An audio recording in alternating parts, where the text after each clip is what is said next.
So, right quick for my final thoughts, and to screw the lid on this explosive um, journey of BS and redemption. For my final thoughts, the main message is just just like 1 Corinthians 14:16. How can one who's uninformed say amen to the truth? And just like Matthew chapter 19. And this is for he who has ears to hear. Just as Christ said, because we know everybody's not going to adhere to anything. And one of my main things is, I don't, just like I was saying earlier, I don't want you to believe anything. I don't want you to believe me. I don't want you to believe your history books, your pastor. I don't want you to believe anything. I want you to know. So I simply present this information, and I present, and I share with y'all, just ultimately, because you have to make the decision on what's true, and what makes sense and what doesn't. Bottom line. And the key things is for us to understand, just like Christ said, our people are destroyed for a lack of knowledge. And just like I was saying earlier, which really means just be ye not ignorant. As a commandment of do not be ignorant. And to understand that we all are ignorant to some degree. We all are ignorant to a certain degree. Ignorance just means not knowing. But when we get to this point where we don't care to know, it totally makes sense why people say ignorance is bliss, because knowing makes you responsible. That's why so many people don't even want to hear this. Because knowing makes you instantly responsible to apply and change, to whatever you just received. you know so just understand that, and understand the fact that we all are truly obligated to fix this old issue of racism. My point isn't to try to fester up racism, or try to so many white people imply that just by bringing up the issue, you bring it back, which truly just that's just a testament to the fact that we have truly done nothing to really put it away. And the main reason that I speak so heavily on racism is because white people don't have to deal with racism every day.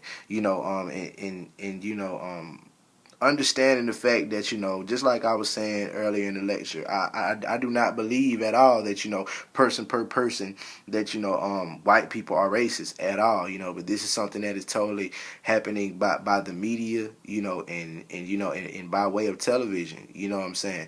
And ultimately, racism has been used as the greatest tool of separation.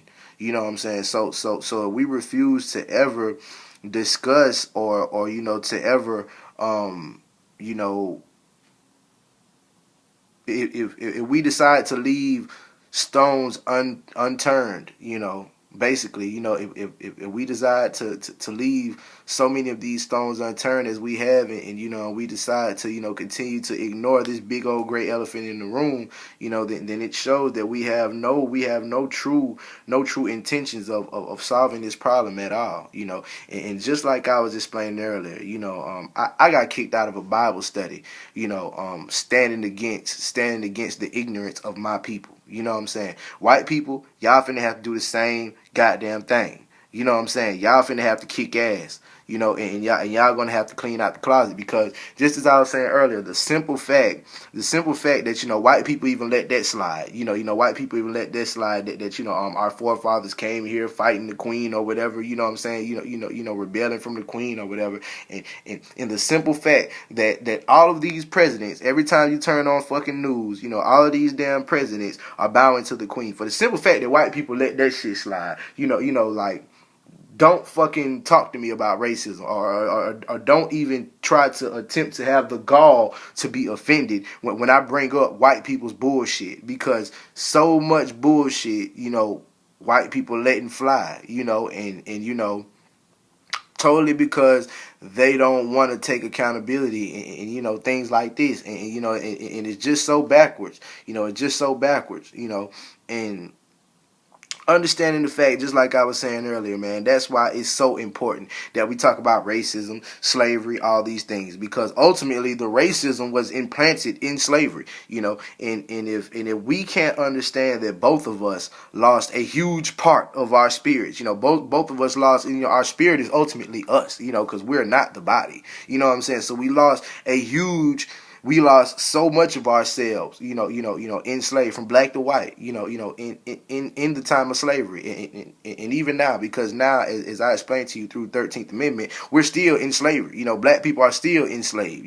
By way of the justice system. In prisons, in probation officers, and all this bullshit, and parole officers, and all this bullshit. It's still a form of an iron yoke, of an iron yoke around people's neck, as it spoke of in Deuteronomy chapter 28, so it's still a remnant, it's still a remnant of this exact same system, you know what I'm saying, and if we don't have, if we can't discuss things, we can't discuss things without getting mad, then where is the freedom of speech? Where has there ever been a freedom of speech? If people get violently emotional whenever you bring up things, or whenever you connect dots. You know what I'm saying? Why get violently emotional? Where's the freedom of speech if we can't have a consensual conversation?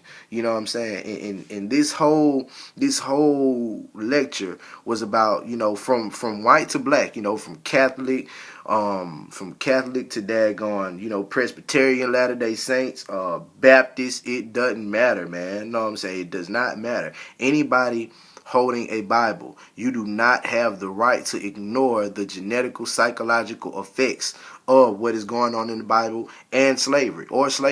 You know what I'm saying? None of us have the right to ignore the genetical, psychological effects of these things, as it translates into our society today. This being a so-called Christian nation, and if we as a Christian nation don't respect the fact that, the story of Heru, the story of Jesus, is an ancient African prophecy. It's, how Christian are you really being anyway? All of these things are very important, very, very, very important. Very important for us to highlight. Very important for us to highlight just the psychological effects of everything going on to both of us, because it's not fair to us, as the adults. And it's definitely totally robbing the kids of, and robbing our children of the greatest future possible. You know what I'm saying? So in understanding that the truth is not about how me or you feel, it's about what's best. You understand? It's not about how me or you feel, it's about what's best. So to ignore this message that I'm sending on is totally to ignore, our divine nature, really. This isn't, just like I said, this isn't about me or you. This is about being leaders for a greater tomorrow, because we all have been victims in this 400 years. You know what I'm saying? We all are victims of our past. Individually and as a people, we're victims of circumstances from an innocent youth. We're total victims of circumstance from an innocent youth. But we're obligated to get it to get it together, to get the next level together, on one accord. We're obligated to go to the next level together on one accord and on one understanding. And so just like I was saying, the simple fact that white people don't know who Tim Wise is. You don't know who Tim Wise is. You don't know who Charles Sumner is. Charles Sumner was beat on the Congress floor, on the Senate floor, for being a nigger lover, and that was like in the 1800s. But understand how deep that is. He was beat to a bloody pulp on the Senate floor, okay, on the Congress floor. Do you understand how deep that is? That is above the comprehension of 95% of people, period, man. That this man got beat on a Congress floor to a bloody pulp for wanting to help black people, okay? On a Congress floor, not a bar, not a hockey game, not any sports court. This guy got beat to a bloody pulp on a Congress Senate floor. White man. So this shows you that we will never, we were never meant to be a part of the law. We was always meant to be conspired against, as by the evidence of the 13th Amendment and the Dred Scott decision. You know what I'm saying? And actually Charles Sumner was one of them people who probably was trying to overturn the Dred Scott decision or something. You know what I'm saying? So understanding these things, understanding why you've never heard of John Brown, from white to black, why people have never heard of John Brown, and that was a Christian man, that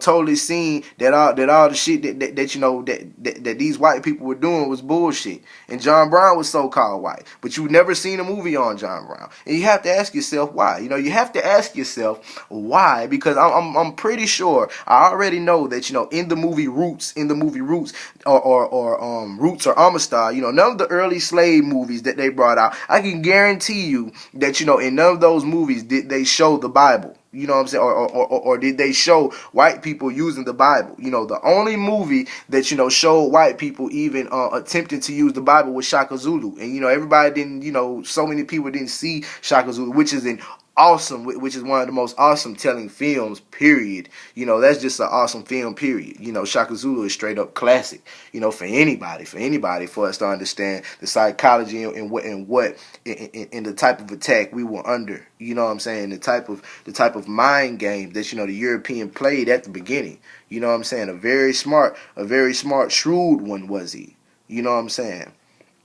But, understand the fact that, the Bible wasn't featured in none of those movies, from Roots to Amistad. But then, when you just bring out Django just came out and they featured the Bible in it. No, so I guarantee you that Django was the first slave narrative, the first slave film that they actually put the Bible in. Because I can guarantee you, if they had the Bible in Roots and in Amistad, our parents would be much more cautious the way that they deal with that book, because there's so many mechanics in it, So,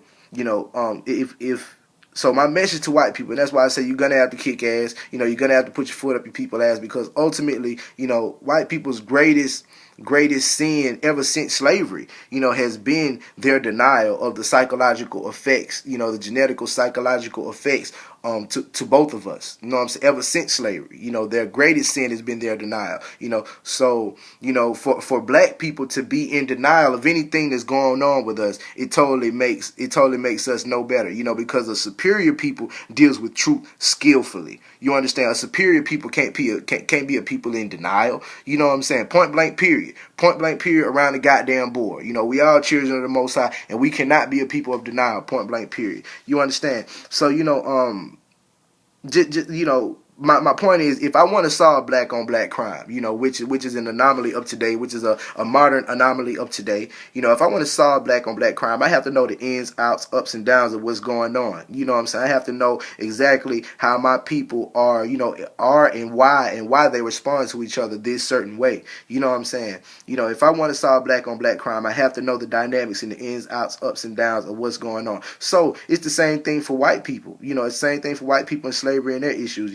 It's the same thing for any people, period. It's the same thing for us as individuals. If we really want to solve our problems, we're gonna have to know the ins, outs, ups and downs of why we are at the bottom, and why we are bullshitting, and why things are how they are. And our denial and exclusion of certain shit, is the key. That is the key sin. Our denial and our exclusion of certain things. Because no people that desire to improve their situation can afford to ignore their mistakes. Or their errors or their past. No people, period, that desire to improve, that desire to improve their situation can deny or ignore the mistakes of their past. You understand? So that is my whole reason for BS and redemption, man. To bring us all to the table to discuss the things that we coincidentally don't want to talk about anyway, which is race, religion, slavery, history, true history, and all those things. If we were to discuss the Bible in a truthful way, we would be able to come to the table and discuss those things. But since we don't, and we're selective with what we read, it totally explains why things are how they are in society, and why Trayvon Martin can get murdered right in the streets, and just constant, continuous crime. So that's really just why I wanted to lay on y'all, man. Peace, God bless, chill.